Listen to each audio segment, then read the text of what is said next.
Теодор Драйзер. Потерянная Фиби.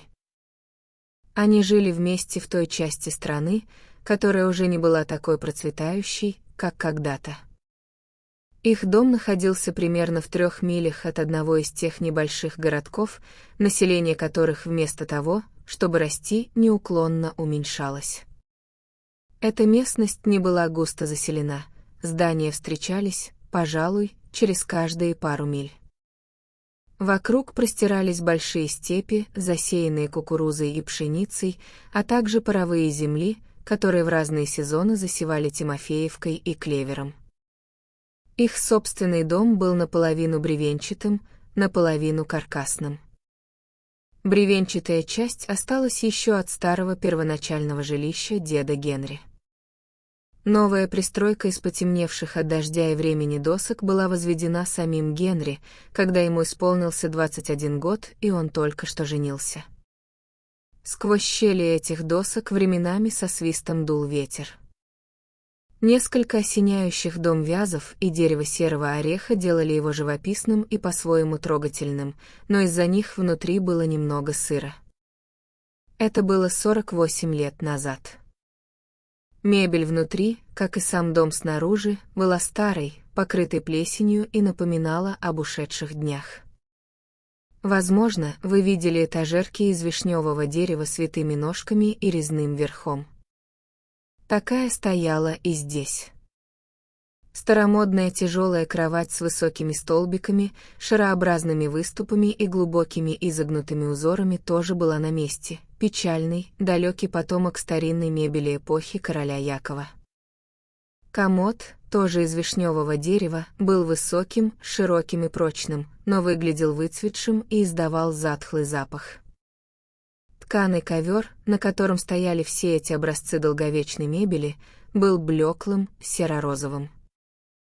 Его соткала своими руками сама Фиби, когда она была на 15 лет моложе, чем в год своей смерти. Скрипучий деревянный ткацкий станок, на котором он был сделан, теперь стоял, подобно пыльному костлявому скелету, в восточной комнате, служившей пристройкой к главной части дома. Там же находились сломанное кресло-качалка, изъеденный червями шкаф для одежды, бог знает какого возраста, и покрытая известковыми пятнами скамья, на которой когда-то держали цветы у дверей. В этой комнате было полно всякой сломанной мебели, старинная вешалка для одежды с 2 треснувшими перекладинами, разбитое зеркало в старой вишневой раме, которое упало с гвоздя и раскололось за 3 дня до смерти их младшего сына Джерри. Там же лежала раздвижная вешалка для шляп, на концах крючков которой когда-то были фарфоровые ручки, и швейная машина, чей неуклюжий механизм уже давно уступил первенство конкурентам нового поколения. Сад к востоку от дома был полон корявых старых яблонь с изъеденными червями стволами и ветвями. Они были сплошь покрыты зелеными и белыми лишайниками, что создавало печальный, серебристый эффект при лунном свете. Низкие надворные постройки, где когда-то держали кур, пару лошадей, корову и нескольких свиней, заросли мхом на крышах. Их стены так долго не видели краски, что стали черно-серыми и немного трухлявыми. Штакетник перед домом со скрипучей, перекошенной калиткой и боковые заборы были в таком же запущенном состоянии.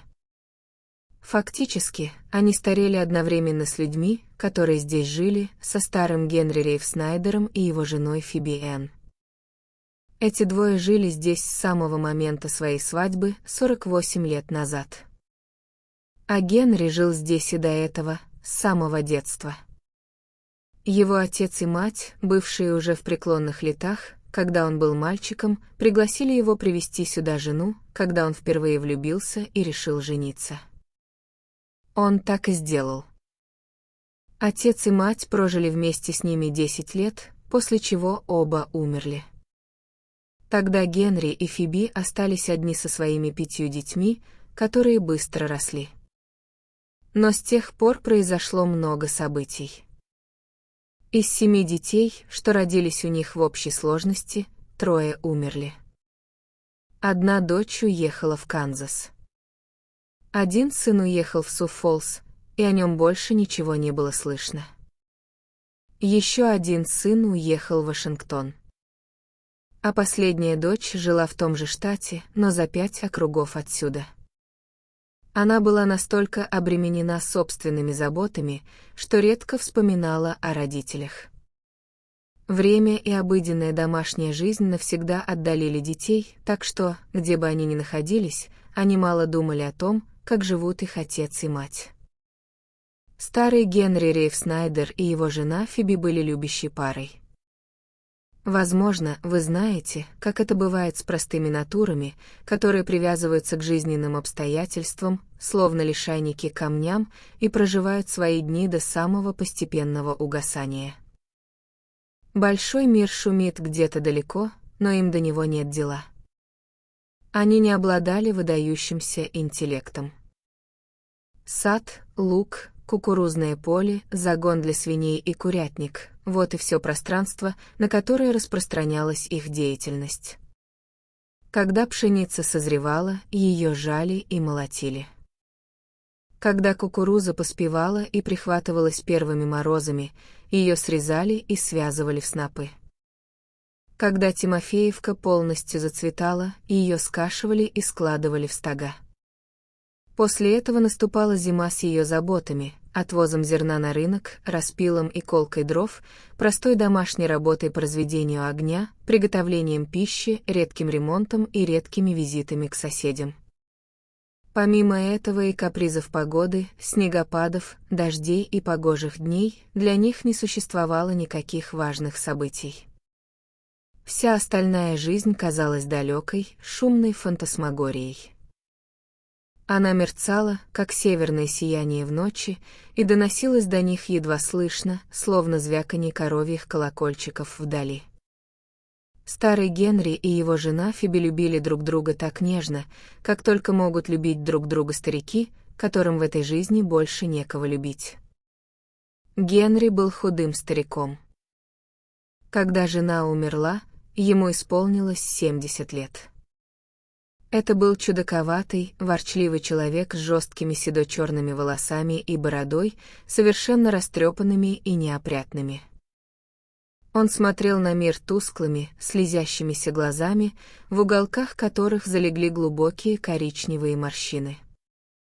Его одежда, как и у многих фермеров, была старой, угловатой и мешковатой.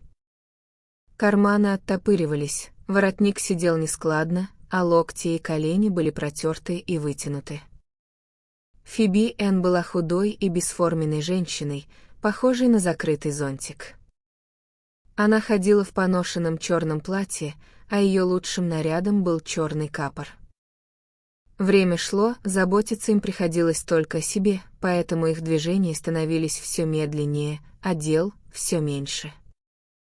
Ежегодное стадо свиней сократилось с 5 до одного единственного хрюкающего поросенка. Единственная лошадь, которую теперь держал Генри, была сонной, недокормленной и не очень чистой. Куры, которых раньше было много, почти полностью исчезли из-за хорьков, лис и отсутствия должного ухода, приводящего к болезням. Некогда ухоженный огород превратился в бледную тень самого себя, а виноградные лозы и цветники, которые раньше украшали окна и двор перед домом, разрослись в удушливые заросли.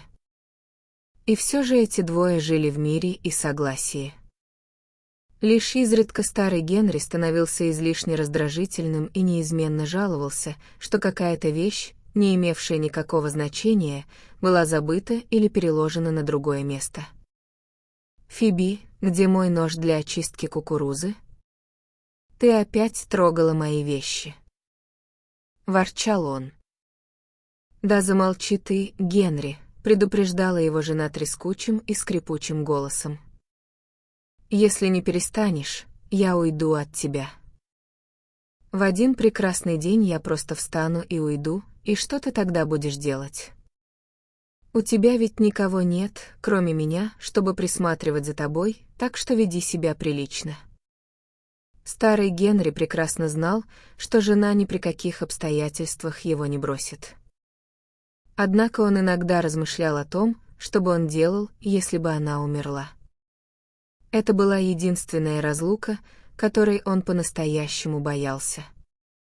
Когда по вечерам он забирался на стул, чтобы завести старые часы с длинным маятником и двойным грузом, или когда в последний раз обходил переднюю и заднюю двери, чтобы проверить, надежно ли они заперты, ему было отрадно знать, что Фиби мирно устроилась на своей половине кровати.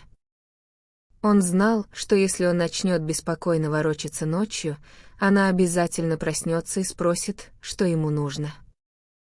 «Ну, Генри, лежи смирно. Ты вертишься, как цыпленок. Да не спится мне, Фиби. Ну так не крутись хотя бы, дай поспать мне». Это обычно успокаивало его, и он погружался в сонную негу. Если ей нужно было ведро воды, он шел за ним с ворчливым удовольствием. А если она вставала первой, чтобы развести огонь, он заранее заботился о том, чтобы дрова были наколоты и лежали под рукой. Они прекрасно делили этот простой мир между собой. С годами к ним заходило все меньше и меньше людей. В радиусе 10 квадратных миль их хорошо знали как честных, в меру религиозных, но слишком старых людей, чтобы быть кому-то интересными. Время от времени какой-нибудь старый друг заглядывал к ним, чтобы угостить пирогом, тортом, жареной курицей или уткой, или просто узнать, все ли у них в порядке. Но даже такие дружеские визиты со временем стали редкостью. Однажды ранней весной, когда Фиби шел 64-й год, она заболела. Легкая лихорадка переросла в неопределенный недуг, который из-за ее возраста уже невозможно было вылечить. Старый Генри съездил в Свиннертон, соседний городок, и привез врача. Пришли друзья, и на время они взяли заботы по уходу за больной на себя. Но одной холодной весенней ночью она умерла, и старый Генри, словно в тумане горя и растерянности, проводил ее тело до ближайшего кладбища, неуютного места, где росло несколько сосен. Друзья и знакомые тут же начали предлагать ему пожить у них или поехать к дочери в округ Пембертон. Ей уже сообщили о случившемся. Однако Генри был так стар, так упрям в своих привычках и настолько привык к той обстановке, которая окружала его всю жизнь, что не мог даже помыслить об отъезде. Он хотел оставаться рядом с местом, где похоронили его Фиби, а то, что ему придется жить одному, его ничуть не пугало. «Я смогу сам о себе позаботиться», — постоянно твердил он старому доктору Морроу, который лечил его жену. «Я умею немного готовить. К тому же по утрам мне не нужно ничего, кроме кофе и хлеба. Я справлюсь, все будет хорошо. Вы только оставьте меня в покое». После долгих уговоров и советов, оставив ему запасы кофе, бекона и домашнего хлеба, который старик неохотно принял, его, наконец, оставили одного. Какое-то время он праздно сидел у дверей, греясь под весенним солнцем и погрузившись в тяжелые думы. Он пытался вернуть интерес к хозяйству, занять себя работой и отвлечься от мыслей, осматривая поля, которые в последнее время были сильно запущены. Но приходить домой вечером или после полудня и не видеть даже тени Фиби там, где все напоминало о ней, было невыносимо тоскливо. Постепенно он убрал с глаз некоторые ее вещи. Он сидел у лампы и читал газеты, которые ему изредка приносили, или Библию, которую не открывал долгие годы, но это не приносило утешения. Чаще всего он просто сидел, подперев рукой подбородок, смотрел в пол и думал о том, что с ней стало и как скоро умрет он сам. Приготовление утреннего кофе и поджаривание кусочка бекона на ужин превратились для него в целое событие, но аппетита не было. Дом, ставший для него оболочкой, в которой он жил так долго, теперь казался пустым, а его тени навевали неизлечимую скорбь. Так уныло он прожил 5 долгих недель, а затем начались перемены. Это случилось ночью, после того, как он проверил переднюю и заднюю двери, завел часы, задул лампу и проделал все те привычные действия, которые повторял годами. Он лег в постель не столько ради сна, сколько ради того, чтобы подумать. Ночь была лунной. Покрытый зеленым лишайником сад казался серебристым и призрачно прекрасным. Луна светила через восточные окна, отбрасывая узор оконных рам на деревянный пол, отчего старая, привычная мебель смутно выделялась в темноте. Как обычно, Генри думал о Фиби, о тех годах, когда они были молоды, об уехавших детях и о том, как плохо он справляется со своей нынешней жизнью. Дом действительно приходил в ужасное состояние. Постельное белье было грязным и в беспорядке, потому что стирка давалась ему с огромным трудом. Она пугала его. Он впадал в то мрачное оцепенение, когда человеку проще смириться с любой грязью, чем заставить себя сделать хоть что-то. Он предпочитал просто медленно ходить взад и вперед или сидеть и думать. К полуночи он все же заснул, но в 2 часа ночи проснулся снова. Луна к этому времени переместилась на западную сторону дома и теперь светила в окна гостиной и кухни. Случайное сочетание предметов, стул у стола с набросанным на него пиджаком, полуоткрытая кухонная дверь, отбрасывающая тень, и положение лампы рядом с газетой создали точное очертание Фиби, склонившейся над столом. Старик часто видел ее именно такой при жизни. Он пристально вглядывался в нее в слабом полумраке, чувствуя, как странно шевелятся волосы на его голове, а затем сел в постели. Фигура не двигалась. Он спустил худые ноги на пол и замер, глядя на нее и гадая, неужели это действительно Фиби. При жизни они часто говорили о призраках, видениях и знамениях, но никогда не верили, что такое возможно. Его жена никогда не думала, что ее дух сможет вернуться и бродить по земле. Ее представление о загробном мире было совсем другим: смутное небо, откуда праведники не станут возвращаться ради земных забот. И все же теперь она стояла здесь, склонившись над столом в своей черной юбке и серой шали, и ее бледный профиль четко вырисовывался в лунном свете. «Фиби!» — позвал старый Генри, дрожа всем телом и протягивая костлявую руку. «Ты вернулась». Фигура не пошевелилась. Старик поднялся и неуверенно пошел к двери, не отрывая от нее взгляда. Однако, когда он подошел ближе, видение рассеялось и превратилось в обычные вещи: его старый пиджак на спинке стула, лампу рядом с газетой и полуоткрытую дверь. «Ну надо же», — сказал он себе, приоткрыв от изумления рот, а я был уверен, что видел ее. Он как-то странно и рассеянно провел рукой по волосам, и его нервное напряжение постепенно спало. В другую ночь, из-за этого первого видения, а также потому, что все его мысли были теперь заняты только Фиби и он был очень стар, Генри посмотрел в окно, которое находилось ближе всего к его кровати. Оттуда были видны курятник, загон для свиней и часть навеса для телеги. Там, среди слабого тумана, поднимавшегося от сырой земли, ему показалось, что он снова видит ее. Это был всего лишь клочок тумана, одно из тех слабых испарений земли, которые поднимаются прохладной ночью после теплого дня и колышутся в темноте, подобно маленьким белым туманным кипарисам, прежде чем исчезнуть. У Фиби была привычка ходить через двор от кухонной двери к загону для свиней, чтобы выбросить остатки еды, и вот она снова была там.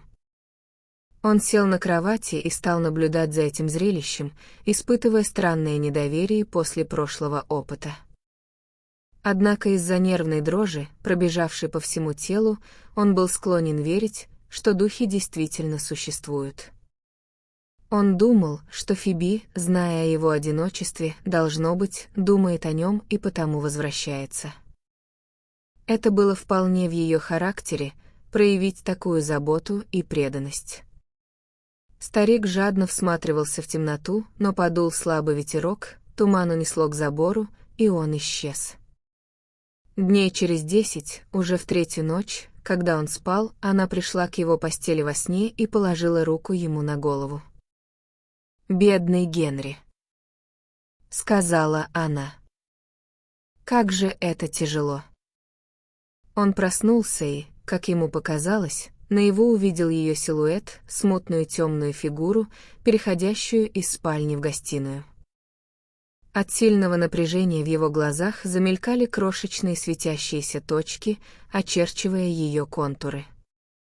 Он поднялся в крайнем изумлении и принялся ходить по прохладной комнате, окончательно убежденный в том, что Фиби возвращается к нему.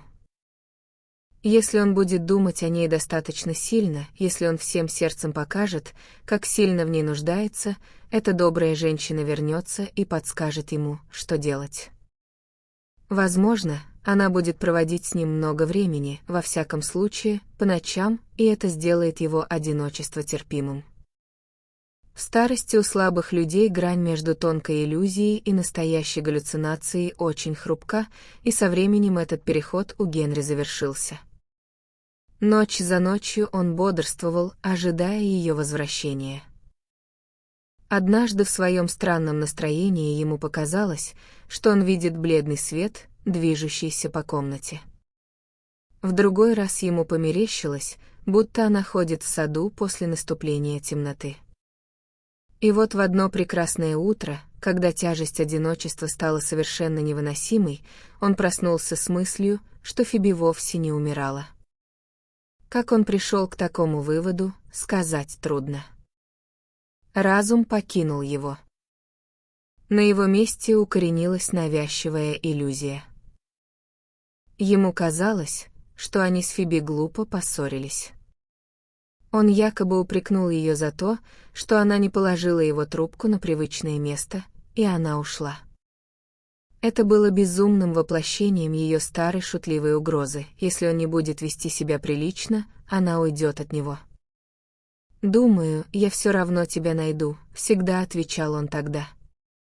А она с улыбкой грозила в ответ: «Ты не найдешь меня, если я когда-нибудь уйду. Уж я найду такое место, где ты не сможешь меня отыскать». В это утро, поднявшись с постели, он даже не подумал о том, чтобы по привычке развести огонь, смолоть кофе и нарезать хлеб. Все его мысли были заняты лишь тем, где ее искать и как убедить вернуться. Незадолго до этого он избавился от своей единственной лошади, так как уход за ней стал для него слишком обременительным. Одевшись, старик снял с вешалки свою мягкую помятую шляпу. В его глазах появился новый блеск интереса и решимости. Он взял из-за двери черную изогнутую трость, которая всегда стояла именно там, и бодро зашагал со двора, чтобы искать жену у дальних соседей, которых он знал.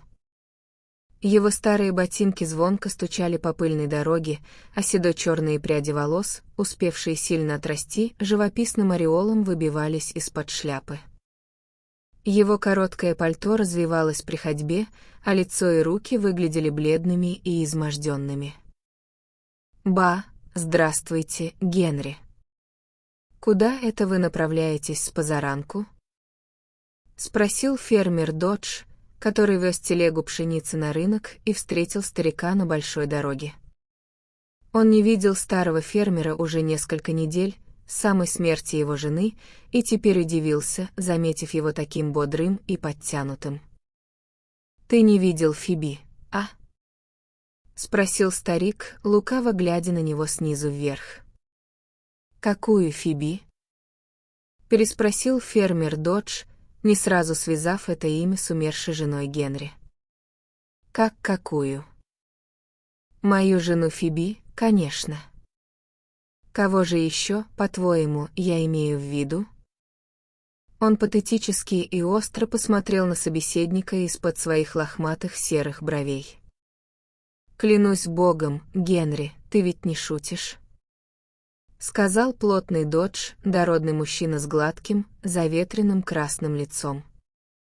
«Не можешь ты говорить о своей жене. Она ведь умерла». «Умерла». «Вздор», — возразил безумный Рейв Снайдер. «Она ушла от меня сегодня рано утром, пока я спал». Она всегда вставала первой, чтобы развести огонь, а теперь ее нет. Мы немного повздорили вчера вечером, думаю, в этом все дело. Но я уверен, что найду ее. Она ушла к Матильде Рейс, вот куда она пошла. И он бодро зашагал вверх по дороге, оставив изумленного Доджа растерянно смотреть ему вслед. Ну и ну. Вслух сказал себе фермер. Да он совершенно выжил из ума. Бедняга насиделся там в одиночестве до того, что спятил. Придется мне сообщить властям. Он с энтузиазмом взмахнул кнутом, но пошла. И уехал. В этой малонаселенной местности Рейв Снайдер никого больше не встретил, пока не дошел до побеленного забора Матильды Рейс и ее мужа, живших в 3 милях оттуда. По пути он миновал 1 или 2 дома, стоявших далеко от дороги, но они не входили в границы его иллюзии. Его жена хорошо знала Матильду, а значит, она должна быть здесь. Он открыл калитку штакетника, ограждавшего дорожку, и бодро зашагал к дому. «Батюшки, мистер Рейв Снайдер!» Воскликнула сама старая Матильда, полная женщина, выглянув на его стук в дверь. «Что привело вас сюда в такое утро?» «Фиби здесь?» Нетерпеливо спросил он. «Какая Фиби?» «Кто?» Переспросила миссис Рейс, удивленная такой внезапной энергичности с его стороны. «Как какая?» «Моя Фиби, конечно. Моя жена Фиби. О ком же еще ты подумала? Разве ее здесь нет?» «А боже мой!» Ахнула миссис Рейс, приоткрыв рот. «Бедный вы человек. Да вы никак совсем умом повредились. Ну-ка проходите скорее в дом и присаживайтесь. Я налью вам чашечку кофе. Конечно, вашей жены здесь нет, но вы войдите, посидите. Я найду ее для вас чуть позже. Я знаю, где она». Глаза старого фермера потеплели, и он вошел. Это был худой, патриархального вида старик в поношенных панталонах. Он аккуратно снял шляпу и мягко положил ее себе на колени. «Мы поссорились вчера вечером, и она ушла от меня», — добровольно признался он. «Господи, Господи!» Вздыхала миссис Рейс, отправляясь на кухню. Ей даже ни с кем было разделить свое изумление. Бедный старик. Теперь за ним кто-то должен присматривать. Нельзя же позволять ему вот так бродить по всей округе в поисках умершей жены.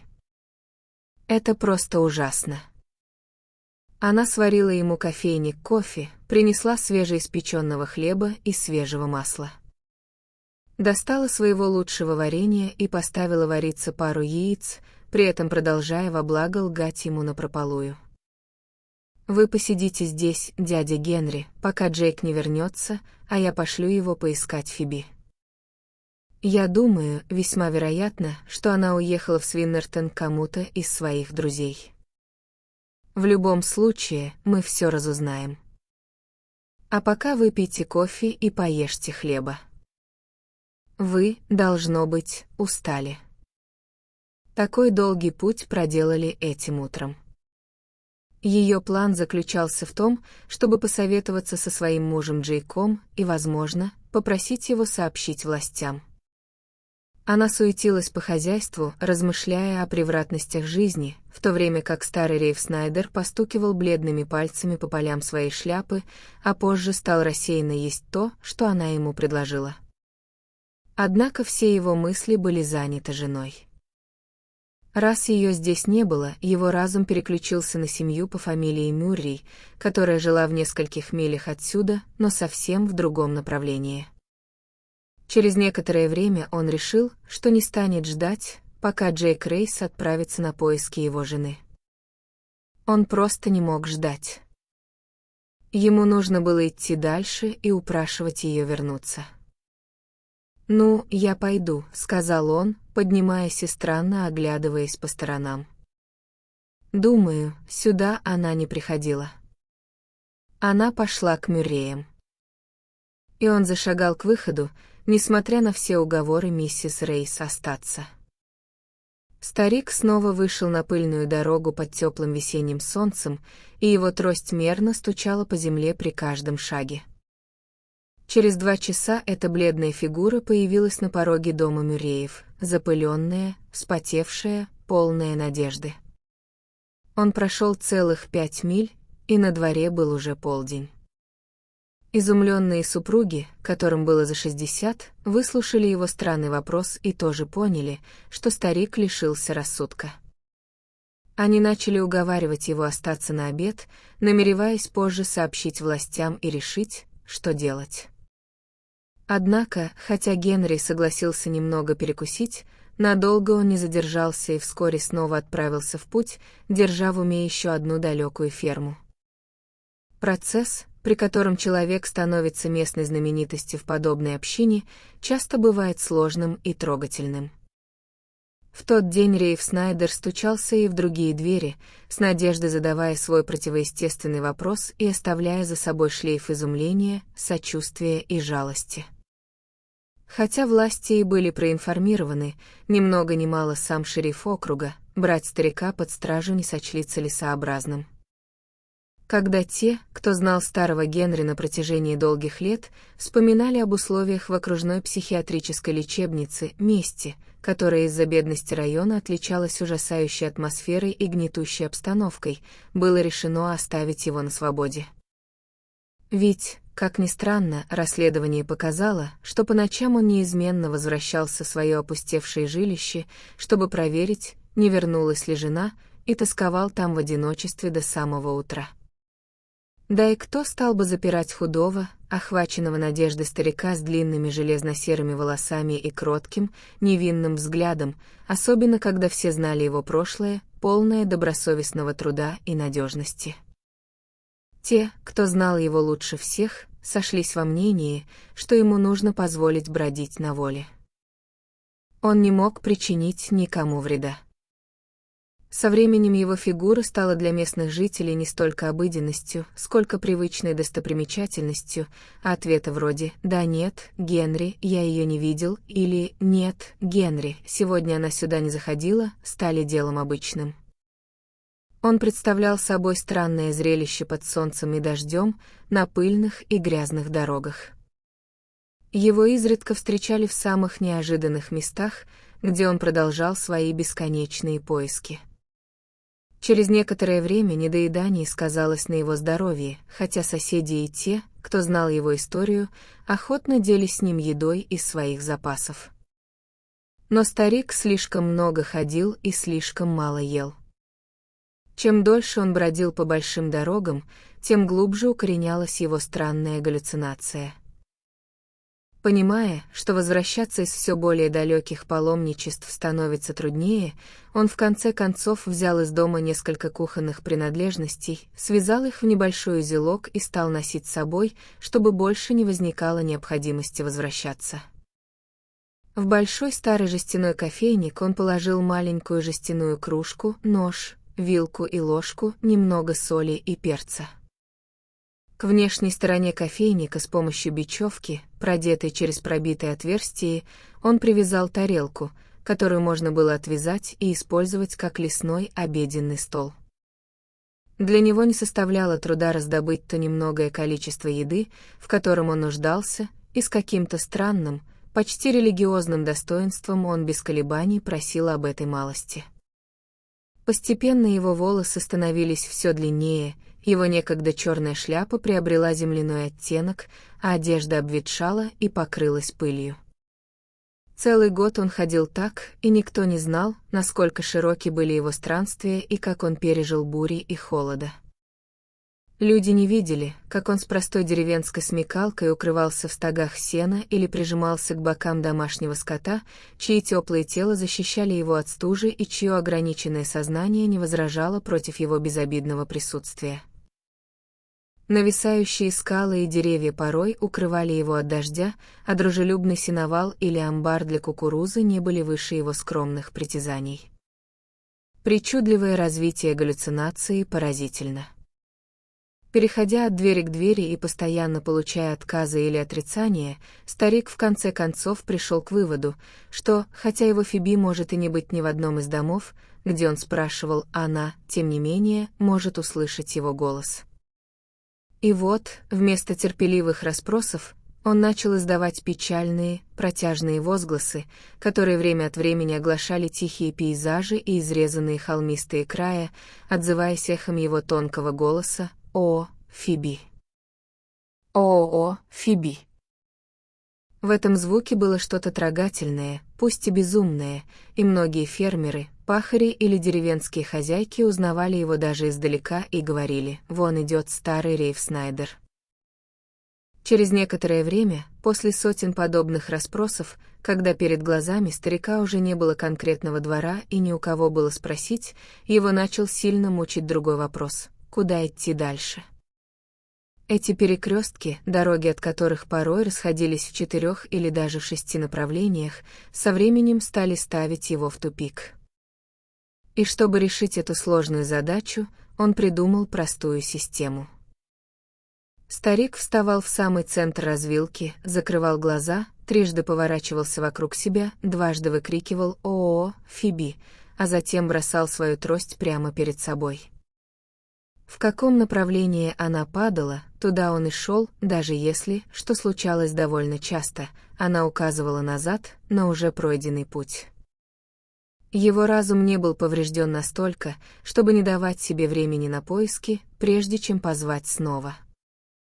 Им двигало странное предчувствие, что рано или поздно он обязательно ее найдет. Бывали часы, когда его ноги сбивались в кровь, а суставы ломило от усталости. Тогда он останавливался в жару, чтобы утереть повлажневший лоб, или в холод, чтобы похлопать себя руками по плечам. Иногда, бросив трость и увидев, что она указывает в ту сторону, откуда он только что пришел, старик утомленно и философски качал головой, словно размышляя о невероятной или неблагосклонной судьбе, а затем снова бодро пускался в путь. В конце концов его странную фигуру стали узнавать в самых отдаленных уголках 3 или 4 округов. Старый Рейф Снайдер стал глубоко трагическим персонажем. Слава о нем разнеслась далеко вокруг. Недалеко от небольшого городка под названием Уотерсвилл в округе Грин, примерно в 4 милях от этого скромного центра человеческой жизни, находилось место, которое местные жители называли редакцией Клифф или Красный утес. Это была отвесная стена из красного песчаника высотой около 100 футов. Она тянулась острой стеной примерно на полмили над плодородными кукурузными полями, лежащими внизу, а ее вершину венчала густая роща. Склон, который плавно вел к утесу с противоположной стороны, зарос буком, гикори и ясенем, и сквозь эти заросли под разными углами перекрещивались многочисленные тележные колеи.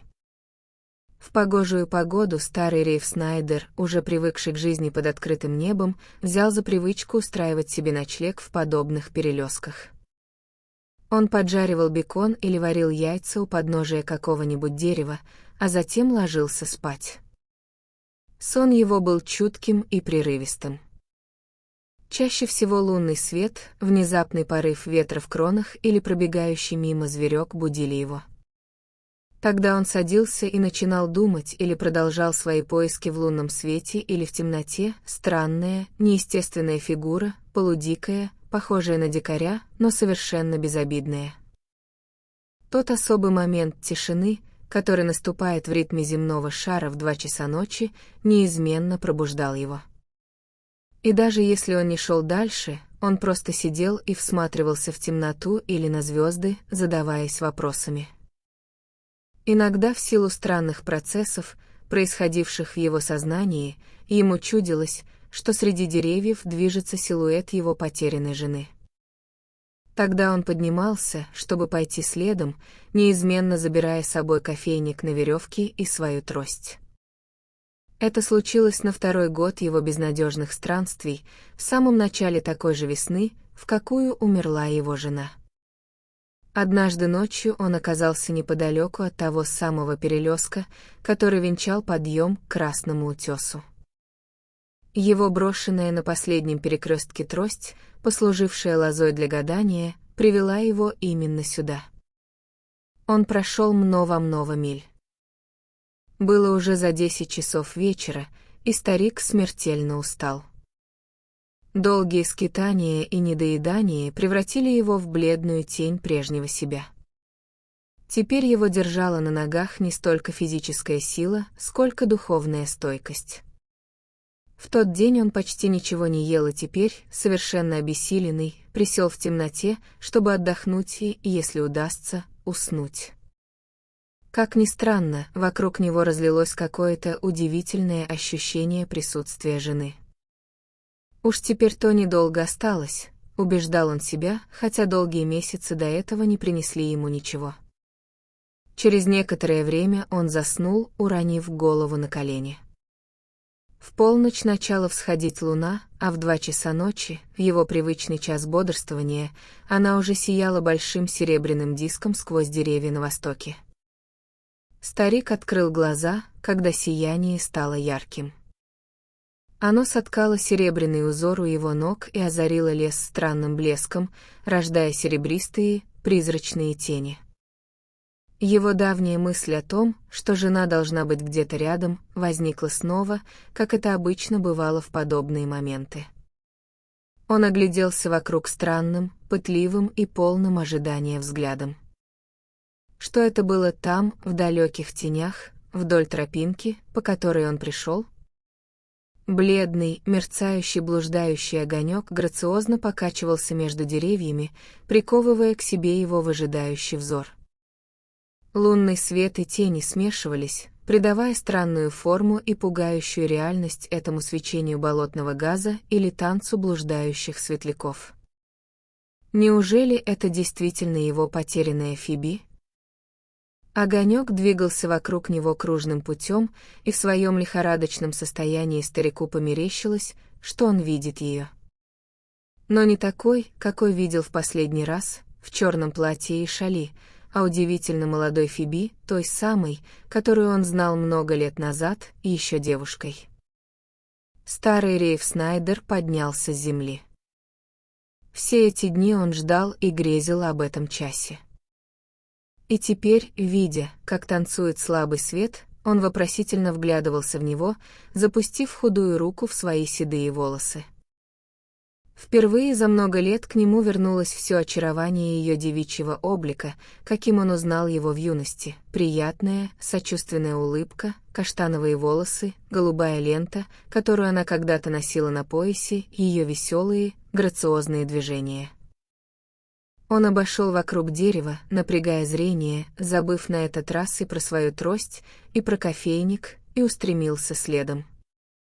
Она двигалась впереди него, как блуждающий огонек с крошечным пламенем над головой. И ему казалось, будто среди молодых побегов ясеня и бука, между толстыми стволами гикори и вязов, она манит его своей бледной серой рукой. «А, Фиби! Фиби!» — позвал он. «Ты правда пришла?» Он побежал быстрее, один раз споткнулся и упал, но тут же неуклюже поднялся на ноги, только чтобы увидеть, как свет вдали продолжает свой обманчивый танец.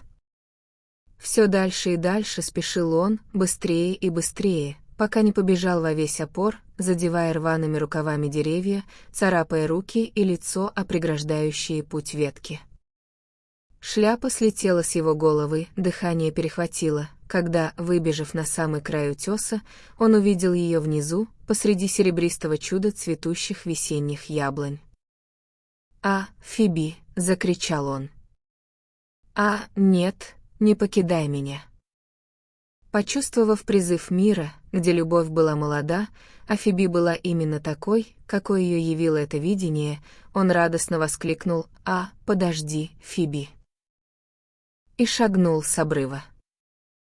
Деревенские мальчишки, осматривавшие эти богатые и живописные места, первыми нашли жестяную утварь, связанную вместе под деревом, где старик ее оставил.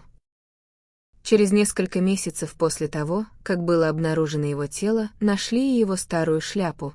Она лежала под низкорослыми деревцами, зацепившись за ветки. У подножия утеса нашли его самого, бледного, разбитого, но окрыленного, застывший на губах улыбкой мира и восторга.